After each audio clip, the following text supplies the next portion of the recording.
Yoshni kichik, umoq ko'z qilgan grimni qanaqa qilamiz?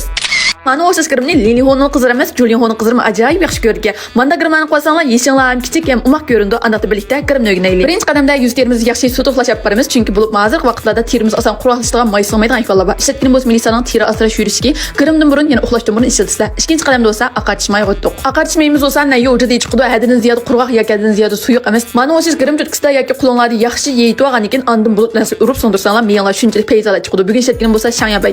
Yuzimni qizillatdi, duduning izirvatdi yoki xiyanchombatdi degan qizlar xotirjamlik ishlasanglar bo'ladi. Yuzinglardagi har qanday nuqsonni bemalollar deb oladi. Amaldar ayollarga mos keldi. Mana shunday o'xshash paslam shutgan vaqtlarda yaxshiroq oqartishmay tanlamayotgan bo'lsangiz, Melisani oqartishmayni tanlab beqing. Men oqartishmayni berib bo'lib, endi 3-qadamda tilyan o'tdik. Men tilyanni ish qilib manba ko'nab qoldim. Bular azam bo'lgan bilan hamma grimchilar mush tilyanni ishlatdi. Endi yaxshiroq ishlatsanlar, miyanglarni kafon qilib qo'ydigan ahvollarmi bor? Yurtgan yerlarni yurtimiz, peshon ko'zning osti tarafi falin bir taraflarni. Men tilyan ishlatgan ekan grimanglar tegmi yuri qalati bo'ldi. Aniki men findiranlarning rangi tegmi chiroyli qalati chiqdi. Tilyan berib bo'lgan ekan duybisini o'zinglar ko'rib olsanglar bo'ldi. Endi 4-qadamda grim turaqlashtirishga o'tdik. Madding rafimizdan oxir mal keldi. Mal yo'q vaqtlarda ko'zimizdan uchib ketdimi? Hiliya mobiq pur kun yo'qlish ajoyib payda tiranlarni tortishtirib qo'ygan yoki hadini ziyod quruq qo'yadigan ishlar yo'q. Bir xil rangda tomingalar chiqdi. Mishay uchgan bo'lsangiz degan zangwan jo'dan qilgan grimning eng aniqlik yeri ko'z grimga o'tdik. Ish qilib grimdan ajoyib tafsilli redlik chiqarib o'tdim.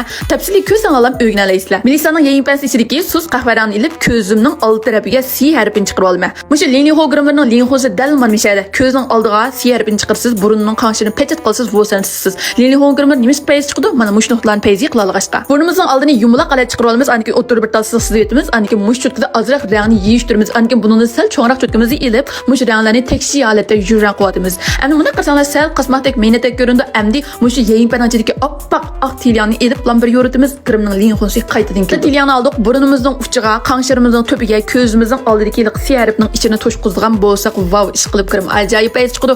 Maqolamniki yeyin pani ko'rdingizmi? Milisaning yeyin pani shu bir ep qo'ydingizmi? Butun grimimiz mush yeyin paning ichida bitdi.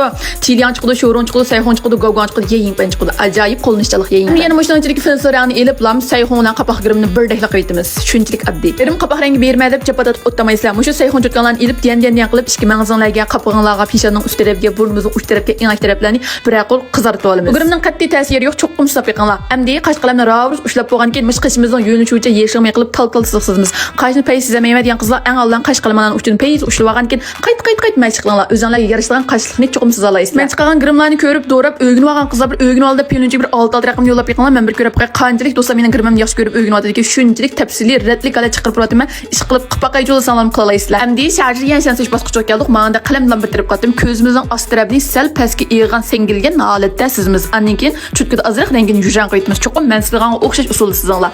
Ikkinchi qadamda bo'lsa vosan mash uchi yaplaq kelgan cho'tkimiz ilib rangni azdan berib yuzan qilamiz. Andan keyin oq tilyanda mushu vosanning o'ttirsini yo'ritib vosanimiz tegma chiroyli payziyalar chiqdi. Kirpigimiz ravus egib bo'lgan keyin Allohni quyuq surib bo'lgan keyin kirpik chaplagan yana olmadim.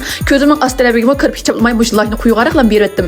Endi kirpik chaplamaysanlar ko'zingning ost tarafiga kirpik chaplasanlar bo'ldi. Agar chaplamaysan deb qolsanglar quyuqroq qalatlar berib olsanglar bo'ldi. Andan keyin yanshan bo'lsa ustiga qirqan holatda ummoqlam sizib oldim. Mana ko'rib olsanglar bo'ldi. Pek payzi. Endi magrimni tegim umoq ko'stidanga, mush burnimizning uchiga, ko'zimizning ost tarafiga yog'am manglan chek oldik. Og'zimizni bir surtayotgan keyin oqartishmay berib qo'yib, Milisaning birinchi numaralı lavzruqini berdim. Shundan payz ichilib ketdi. Men ishlatgan bo'lsa birinchi numaralı lavzruqa kalpug'dan yamaydi, uvilib ketmaydi. Jangil olat turdi. Mayli umoq grim bulamda, omega grim bulamda har qanday grim o'chirgan lavzruqlar bor. Bir şeyga ko'rgan bo'lsangiz, o'rganib olgan bo'lsangiz, haqsiz bir degan zangwan aymay beraman. Milisa maskasi lazım bo'lsa, qo'rqmay meni qo'ysangiz bo'ldi. Xayr xo'sh. Nerdan qo'shib olishni qat'iy uqmay qolsangiz, bosh betga qarang.